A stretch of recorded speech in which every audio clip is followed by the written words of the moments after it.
New England is one of the most beautiful parts of North America. We're blessed with mountains, a sea coast, diverse woodlands, and abundant wildlife. So there's a lot to take advantage of in the natural world around us. But it seems there's never quite enough time to just sit back, relax, and enjoy its beauty. Well, that's about to change.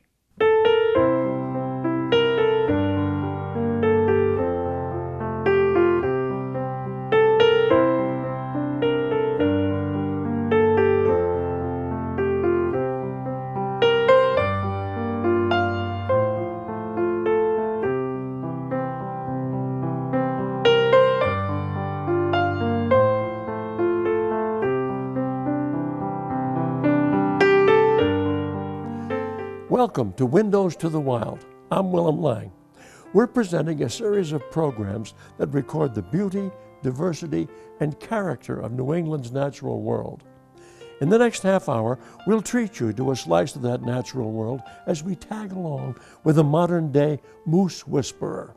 Charles Willey is a wildlife photographer and former fish and game biologist who grew up in the great North Woods around Colebrook, where he's been tracking and studying moose his whole life.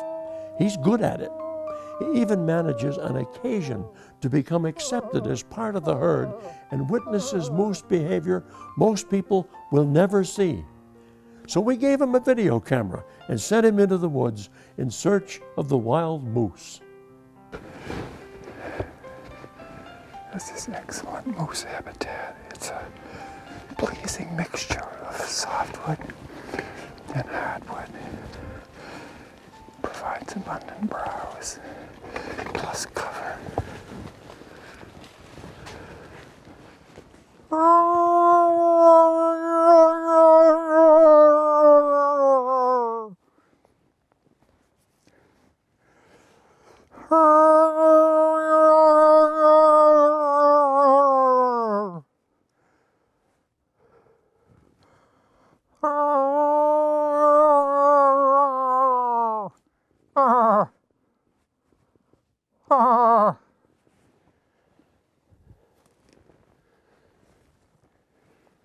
Moose are absolutely fascinating creatures, and I enjoy them year-round. I photograph them as long as I can throughout the year.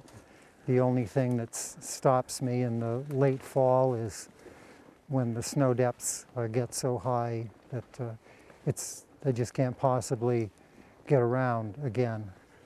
But the interactions I have with moose are just incredibly important to me. I try to be sort of one with the moose population and try to be as patient as possible, and I find that that's a very important quality in terms of getting the kind of photography that I do.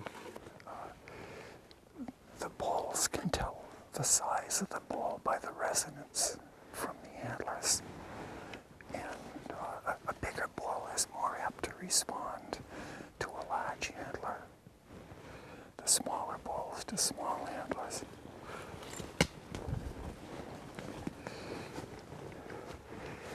And it's a sound that can act on a still morning that can carry for a mile or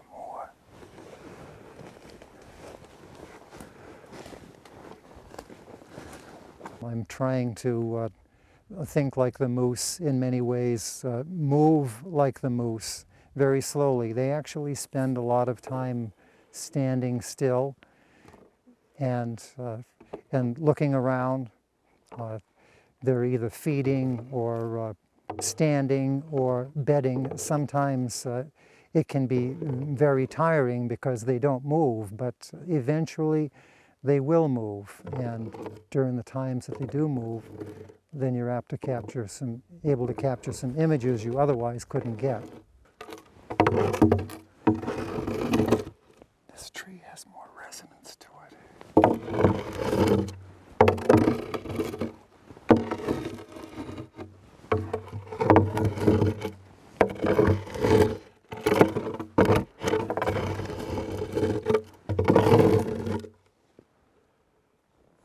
What an incredible lucky find. I think there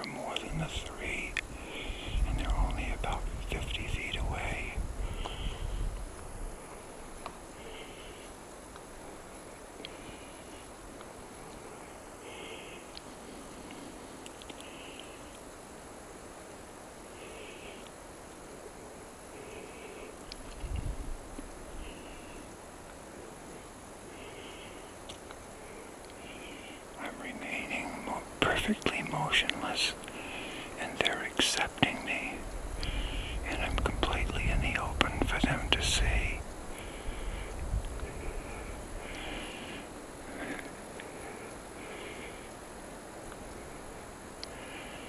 I heard them from a distance. I just heard a slight clank of antlers.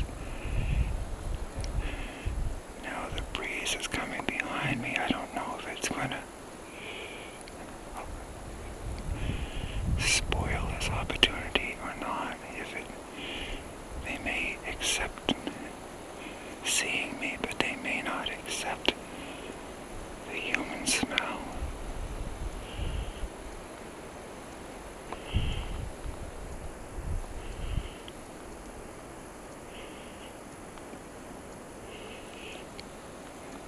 There's a large bull that's watching me. This might be 3.5. He's a nice bull, but as you can see, he's browsing off the top of this softwood.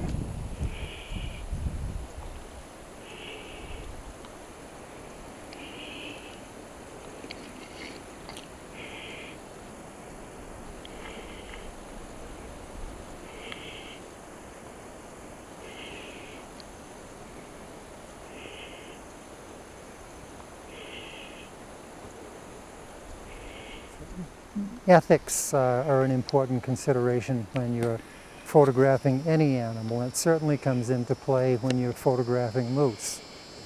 The whole intent is not to disrupt the animal from what its normal activity might be, because the behaviors that are most rewarding and mean the most to me are those behaviors where they just go about their normal business of browsing or being close to one another, bulls and cows, and sharing an intimacy that's almost human-like, and it could be embarrassing at times.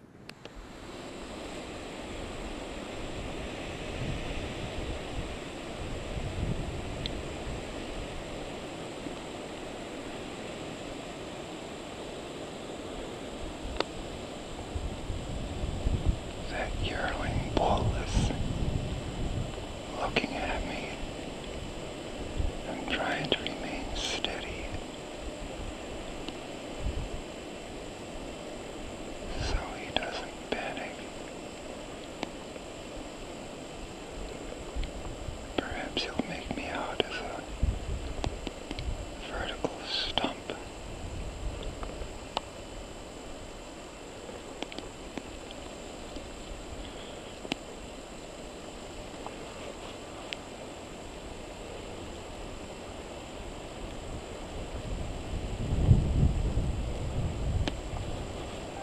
If you rush the opportunity and push forward on moose, whatever they might be doing at the time, the natural reaction is to move away.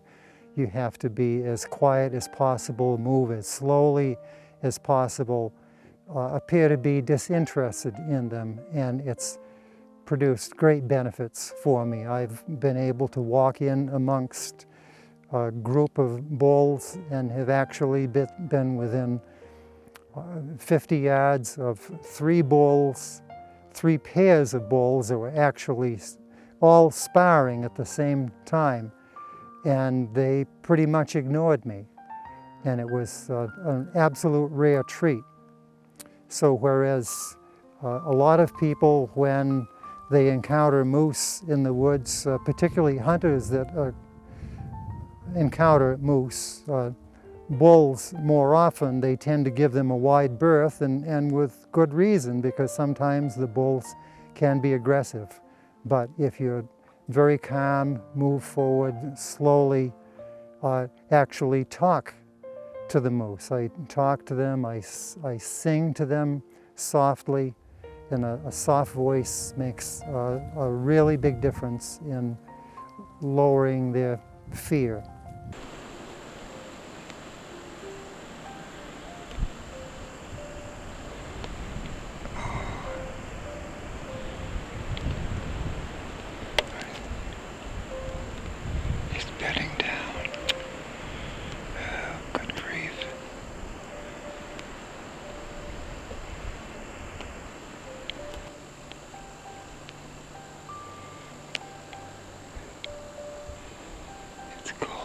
so you can see their breath.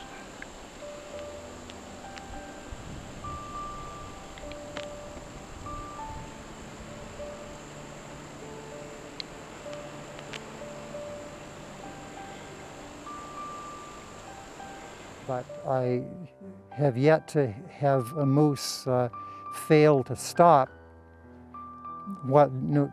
regardless of how aggressive it was. And the way to make the moose stop is to raise the hand above the head and shout at the moose, hold it, or any loud command. Now, whether it's a notion that raising the hand above the head is a trick that they can't compete with or not, I don't know, but it certainly is effective. When I was walking along this trail a couple of weeks ago, I found this moose skeleton, and there's a lot we can tell from what's been left here. It's obvious that coyotes, more than likely, perhaps foxes and maybe fisher, have cleaned off what meat there was, but you can see from the pinkness and there's some cartilage on the femur bone that it was a death that occurred sometime this spring or during the winter. What we can tell from what we have is that it's a cow moose. For one thing, there are no pedicels as there would be if it was a bull. We have the jawbone, and the jawbone tells us the age of the moose. It was a 4-year-old moose when it died, and that's told by tooth wear and tooth replacement. This is the scapula bone, the shoulder blade, and this is apparently the femur bone. And by breaking the femur bone, we'll get an idea of the nutritional condition of the moose when it died. Now I'm going to turn my face to the side. If it's a moose that was in good nutritional shape, the bone will be very hard. It'll be very difficult to break. If it was in poor nutrition, it will break fairly easily. Then we can look at the bone marrow inside.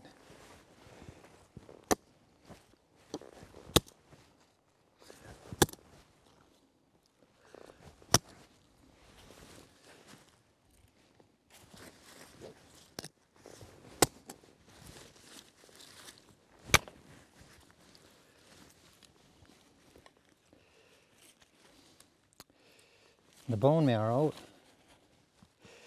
is all withered up, and I'm not able to tell what I was hoping I was able to tell. But obviously it couldn't have been in very good nutritional shape, or there would have been a lot of fat inside. The fact that it's as light colored as it is may mean that not only was it in poor shape nutritionally, it was anemic as well. So this may have been simply a winter mortality from a moose that was in poor condition. Now that poor condition could have been brought on by tick loads, because moose may carry 50,000 or 100,000 ticks on their body that just drain their blood and reduce their vitality. And some of them end up dying because of it. This is apparently a moose swallow. It's used more extensively during the summer months. The moose wade out into the middle of it and roll in the mud, covering themselves with as much mud as possible, at least a thin layer of it, and that provides them with protection from biting insects. You can see some of the large tracks where probably a big bull has waded through the middle of it just recently.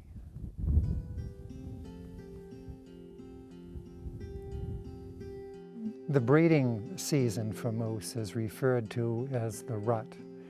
And during the time of the rut, the cows come into heat and they're bred by bulls. And the bulls may wander looking for cows, and Sometimes the cows will actually give out a lot of wails trying to attract the bulls. And there are a variety of ways that they leave scents that attract one another. One is the cows may rub off some bark on some young saplings and then rub their necks and their face and so forth against it and leave some of the oils and pheromones that are in their system. And the bulls, of course, will dig pits. They urinate into those pits and then wallow in it. If the cows find the pits, they may actually wallow in the pits themselves and cover themselves with all these pheromones. It's speculated, at least, that this may bring them a little closer to estrus and breeding condition.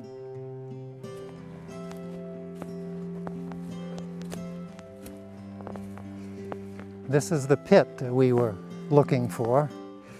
It rained yesterday, and as a result, it has cut down on the odor substantially, and the moose hasn't freshened it up this morning. These pits may be a foot deep, they may be 2 feet deep, but the bull will certainly be back, and he'll urinate in it again and roll in it and try to become caked with his own urine and mud, and then stroll through the woods. And they can be pretty rank animals.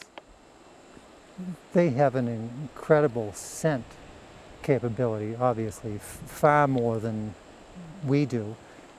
So they would probably be able to smell a bull like that, depending on how the breeze was, 100 yards away or hundreds of yards away. This is what once was a real bog. It's drying up, obviously, but it provides a place for moose to bed down, particularly during the summer months when the grasses are green, succulent, and higher. And moose are really designed with a very heavy inner coat and long guard hairs. They're designed for cold weather, and they overheat very easily. And these wetland areas provide a place for them to cool. And apparently even if there's some standing water here, they'll still bed down in it. And this is a bed of a smaller moose, obviously, and a larger moose here. It's possible that it was a cow and a calf. A couple of months earlier, there were 2 very large bulls bedded down in this wetland that I surprised when I came up to the edge of it. They moved off into the softwood. Their antlers were still in the velvet, but from the size of the antlers and the size of the moose themselves, they were pretty impressive animals.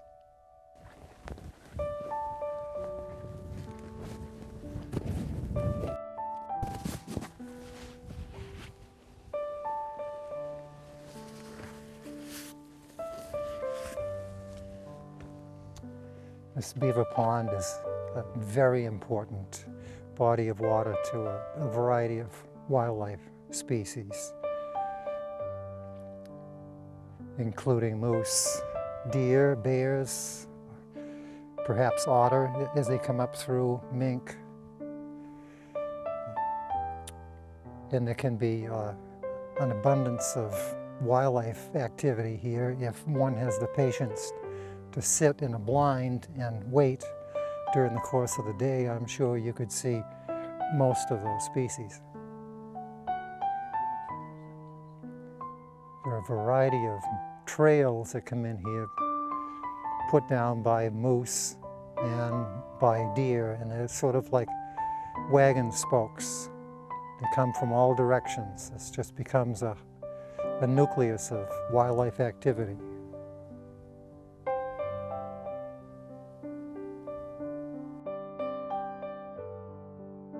It could be 50 years old, it could be 100 years old. It's at the head end of the flowage, so there are no major streams that come into it that could wash it out with high water.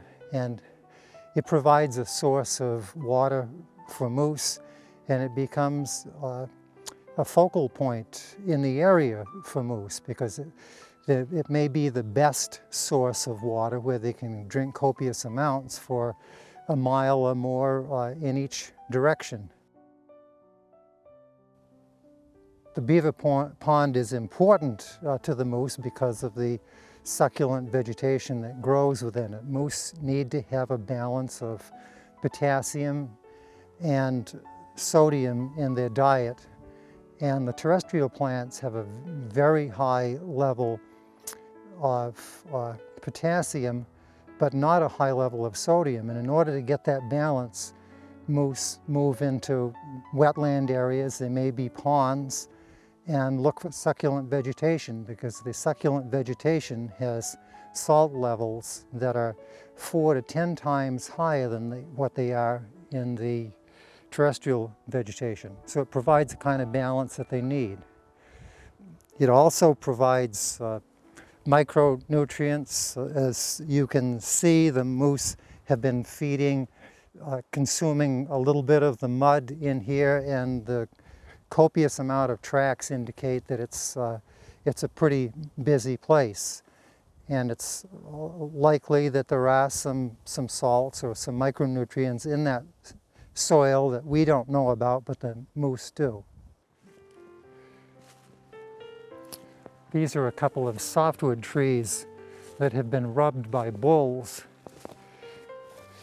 They may have done it to get rid of the velvet. Also, they may have done it to try to shed their antlers, because after the rut, when the blood supply starts is shut down to the antlers, they become itchy near the pedicels where they're attached, and they bother the moose, so the moose start rubbing their antlers on the trees.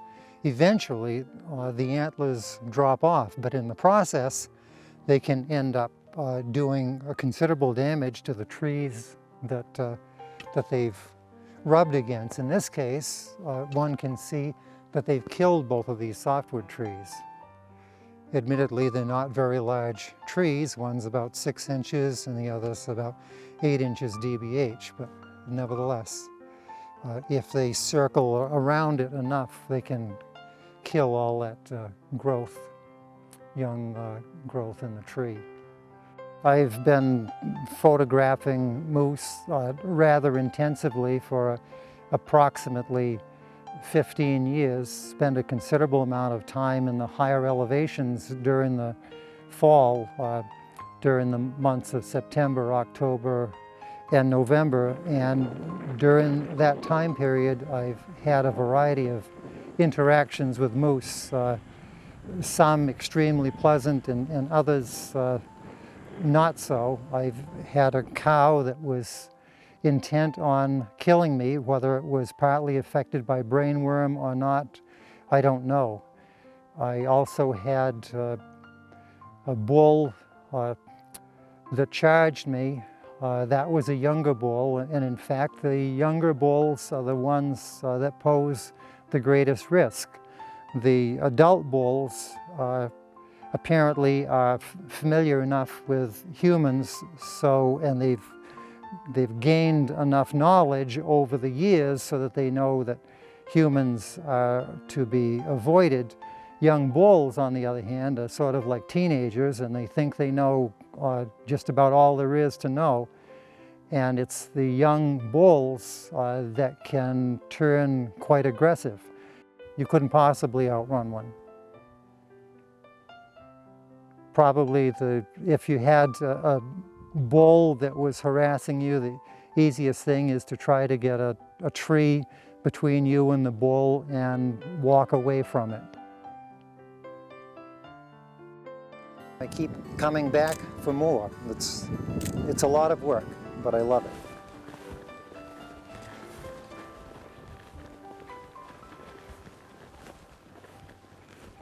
Well, it's time to say goodbye.